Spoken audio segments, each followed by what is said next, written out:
We're back here on the K&C Masterpiece on 105.3 The Fan, and right now on the On Time Experts Hot Seat, powered by the On Time Experts Air Conditioning, Heating, and Plumbing. It is wide receiver CeeDee Lamb. CeeDee, thank you for joining us today, man. Of course, my pleasure. Now, can you help me out with something real quick? How do you pronounce the city that you were born in? Opelousas? Opelousas. Okay, because we were looking at how did you get from there to Houston? What's the path that got you there? Katrina.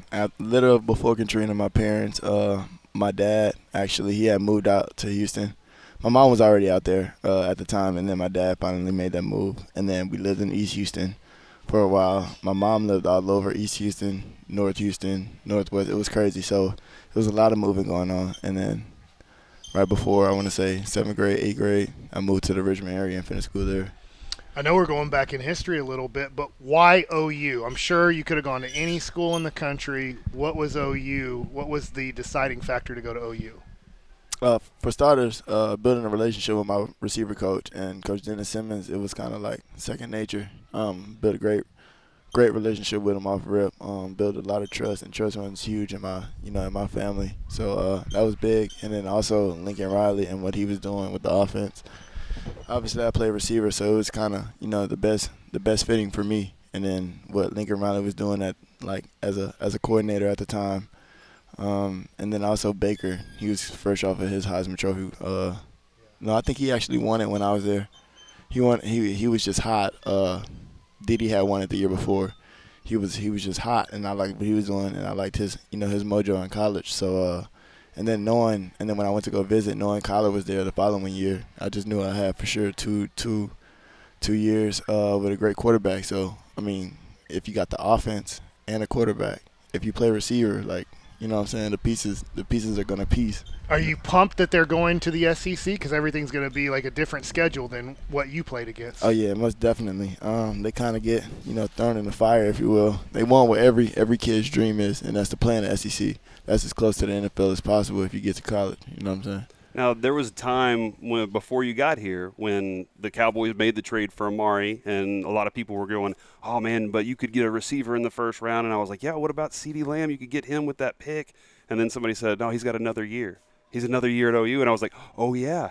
Yeah, we can get both of them. We can. So working with Amari when you guys both got here, was it I got to learn a lot from you, or how'd that relationship go? No, it was most definitely I got to learn a lot from him. The first time we had encountered each other was at a throwing session in the summer, I want to say 2 years ago, during the COVID, situation. And I got to actually I always knew who Coop was. I always watched his highlights. I was a fan of him, you know what I'm saying, but before all this was even a thing.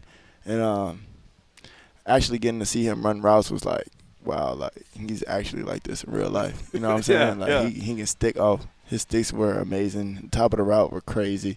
And I was just like, bro, what's your thought? I know I can't just ask you how do you do that. So what are you thinking while you're doing it? You know what I'm saying? So the least I can do is get a hint, and that he did a great job of just breaking it down to me, just kind of getting me to understand, make it make sense to myself. You know what I'm saying? So once I get that great feeling in the route, then that means it worked. So I have a lot riding on CeeDee Lamb. Yes, he does. This is what I mean. Yes, he does. Okay, so the night you get drafted, I'm pumped up, and I make this on Sports Talk Radio. I say, hey, I think CeeDee Lamb is going to be the greatest wide receiver in Cowboys history. So obviously Drew Pearson, Michael Irvin, those are probably the two best. Right. So I say, hey, he's going to be the best ever. So we're entering year 3, and, we talk about the top 10 receivers in the NFL, and recently a list came out and had you kind of honorable mention just outside the top 10.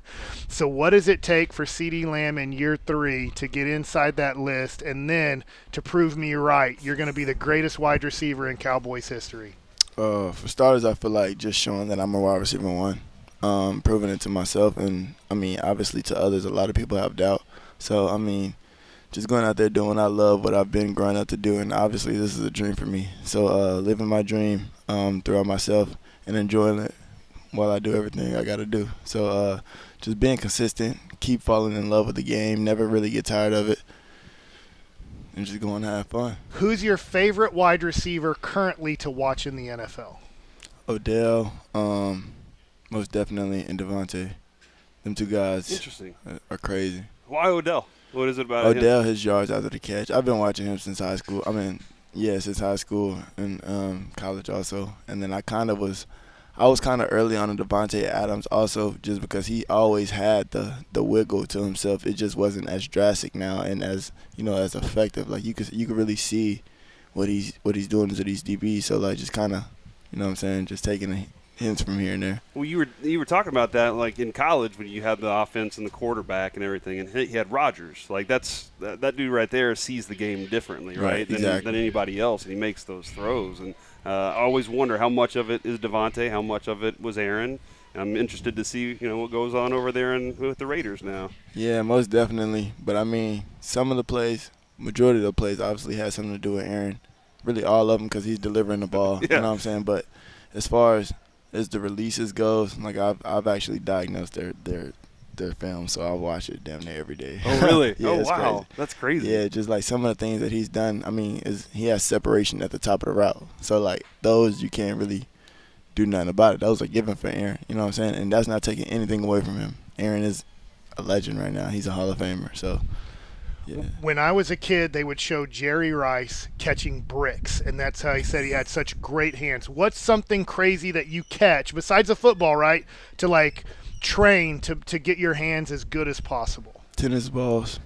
Those are probably, I feel like, are as close to bricks as you possibly can get. Obviously, they're not as hard, nearly as big, but or will hurt you as much. But most definitely, I have these glasses that kind of, like, they flick on and like it's crazy. It's like that, yeah. Those type of glasses, they're crazy. I highly recommend them to anybody that that feels the need to work on your hand-eye coordination or catching. There was almost a fight out there today, and Jordan may have had some choice words for you. Like, how does that's you guys obviously like you guys work together every day, and there's a friendship and camaraderie, but there's competition out there. Yeah, right? Most definitely. When we get on the field, we already understand like. We could be friends before and after. I don't care about none of that between the lines. So he's going to have his word. Of course, if he wins a rep, he's going to have something to say. If I win a rep, he knows I'm going to have something to say. So, I mean, may the best man win. So he can talk what he wants, and all right, I just got to deal with it. You and Dak had a great connection, and I was telling Mike, I was like, did you see how much confidence Dak threw that pass with on the deep ball that you caught over here? Mm-hmm. I was like, hey, I'm just got to throw it, and CeeDee's going to go get it. Like, you could see the confidence on him. The other day, though, I saw a route that Anthony Brown kind of knocked back, and the angle kind of looked like it came in different in the end zone. And you kind of threw your hands up a little bit, and then you and Dak had a conversation down the sideline, and then after practice, y'all are working on that route over and over. Exactly. What's that relationship like with you and him, man? It's for sure a lot better than I can even ask for, honestly. He's like it's more like playing with a friend rather than just a quarterback out there. Just this offseason has been real big for the both of us. It's kind of priority one for the both of us to kind of get together on and off the field. Regardless of the situation, rather we just kicking and watching movies or, or just watching games, however it goes. But we got to understand that we got each other right now, and all I need is him and, vice versa. I just want to be there for him whenever he needs me, and just kind of get on the same page always. I feel like in order for us to get to where we want to go, we got to make this work. Yeah, a lot of trust needs to go on there, right? Yeah. Right. We had Fehoko make a big play today. How much of an opportunity is there? I know you're talking about you being wide receiver one, but right now because Washington got hurt here early in camp, so there's a few weeks, I don't know how many, until Gallup comes back and then possibly Washington comes back. Like, could he, I'm talking about Cowboys history here, be maybe like a Miles Austin, where Miles Austin was kind of behind T.O. and Roy Williams, then all of a sudden injuries happen, then Miles Austin steps in, bam. Do you think like Sime could be like a guy that could just step in and surprise a lot of people? I do, most definitely. Just kind of going off the things, and then like his progression from in a year, honestly, like he's a lot better and he's a lot more confident and he's a lot more comfortable than he was last year. And I feel like with that, you can go out there and play to your potential. You know what I'm saying? And it's been, you can see it day in and day out. He's getting more and more confident. He actually has the best, I want to say, catch target ratio right now. He looks phenomenal. Who breaks the ice? If you guys are about to have lunch, who breaks the ice first, you or Jordan Lewis?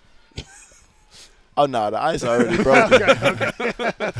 Yeah, no, it's no bad blood. It's practice. It went through in one ear and out the other. With this offense that Kellen draws up, he came up with last year. We were hearing, look, we collect plays. We're running plays. We're not running a system. We're running plays, right. and we're trying to figure out what the defense is doing, and then we're going to take advantage of them.